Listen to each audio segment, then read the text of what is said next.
कांग्रेस सांसद और लोकसभा में नेता प्रतिपक्ष राहुल गांधी की बेगूसराय में पदयात्रा महज 24 मिनट में खत्म हो गई। वो कन्हैया कुमार की पलायन रोको और नौकरी दो यात्रा में 1 किलोमीटर पैदल चले। राहुल बेगूसराय में नुक्कड़ सभा को भी संबोधित करने वाले थे, लेकिन एन वक्त पर सभा कैंसिल कर दी गई। राहुल गांधी पटना पहुंच गए हैं। राहुल गांधी के साथ कांग्रेस के प्रदेश अध्यक्ष हेलीकॉप्टर से बेगूसराय से पटना के लिए निकले हैं। कांग्रेस के प्रदेश प्रभारी अलवरी और पूर्व प्रदेश अध्यक्ष अखिलेश सिंह पटना में होने वाले राहुल गांधी के कार्यक्रम की तैयारी में जुटे हैं। वहीं कन्हैया कुमार बेगूसराय में प्रेस कॉन्फ्रेंस करेंगे, इसलिए वो पटना में आयोजित राहुल गांधी के कार्यक्रम में शामिल नहीं हो पाएंगे। पश्चिम बंगाल विधानसभा चुनाव जैसे जैसे नजदीक आ रहे हैं, बीजेपी और टीएमसी के बीच सियासी टकराव बढ़ते जा रहे हैं। बीजेपी ने अगले साल होने वाले विधानसभा चुनाव की सियासी जंग को खत्म करने के लिए एजेंडा सेट करना शुरू कर दिया है, तो टीएमसी प्रमुख ममता बनर्जी अपनी सत्ता को बचाए रखने के लिए तैयारी में जुटी हुई है। ऐसे में बीजेपी राम के नाम पर हिंदुत्व की बिसात बिछानी शुरू कर दी है। इस बार के रामनवमी के मौके पर बीजेपी ने बंगाल में सैकड़ों शोभायात्रा निकालकर सियासी संकेत दे दिए हैं। ऐसे में सवाल उठता है कि बीजेपी के आक्रामक हिंदुत्व के दांव को ममता बनर्जी कैसे काउंटर करेगी। इस मौके उत्तर प्रदेश के पूर्व कैबिनेट मंत्री हरिशंकर तिवारी के बेटे विनय शंकर तिवारी पर प्रवर्तन निर्देशालय यानी ईडी ने शिकंजा कस दिया है। उनकी मुश्किलें लगातार बढ़ती हुई दिखाई दे रही है। ईडी की टीम ने आज एक साथ कई ठिकानों पर छापेमारी की। ये पूरी छापेमारी करोड़ों बैंक के लोन घोटाले के मामले में की गई है। विनय शंकर तिवारी पर बैंक ऑफ इंडिया समेत कई बैंकों से लोन लेकर की गई कथित हेराफेरी का आरोप है। इस मामले में सीबीआई पहले ही मामला दर्ज कर चुकी है। अब इस मामले में ईडी ने दबिश दी है।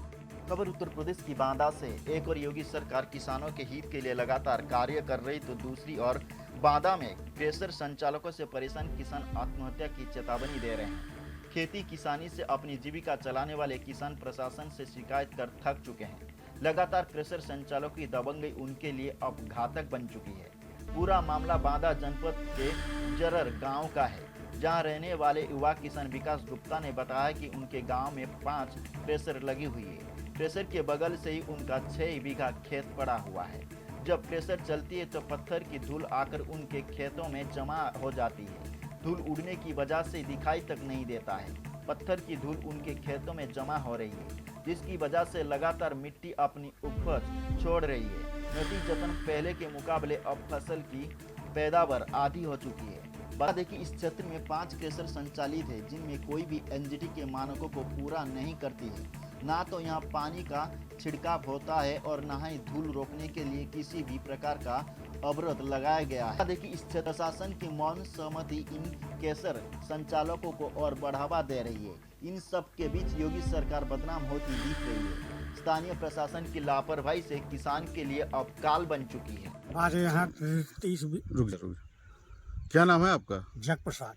क्या समस्या है यहाँ पे? यहाँ क्रेशर का डस्ट बहुत उड़ती है। 30 बीघा जमीन है, जिसके कारण हमारी फसल नहीं हो पाती। मवेशी चारा नहीं खा पाते, भूसा में डस्ट हो जाती है और फसल नहीं उपजाऊ हो पाती।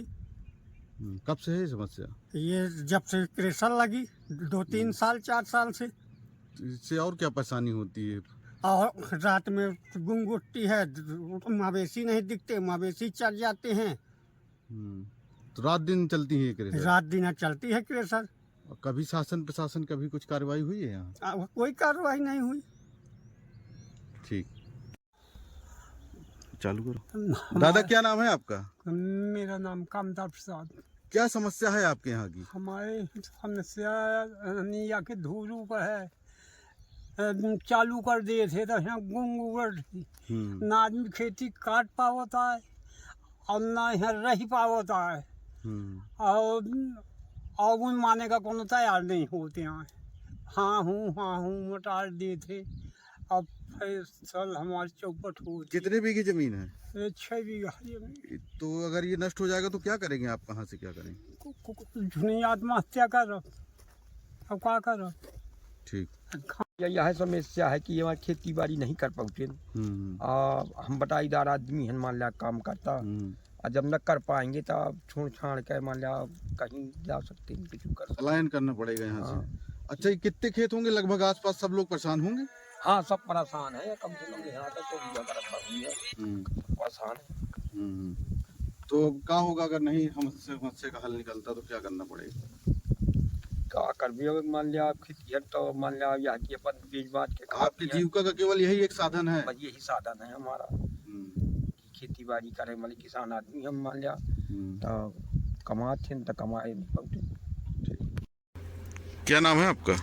मेरा नाम विकास कुमार गुप्ता।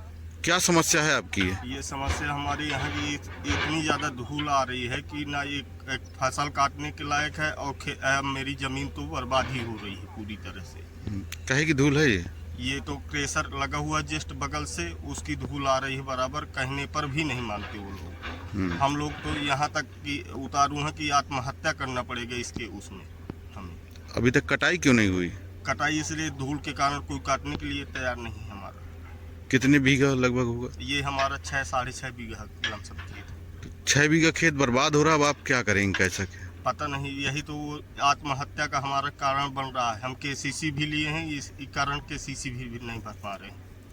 इनसे कहते हैं तो ये लोग क्या कहते हैं? कहने पर कहते हैं जो तुम्हें दिखे करो, और उल्टा सीधा बकते हैं।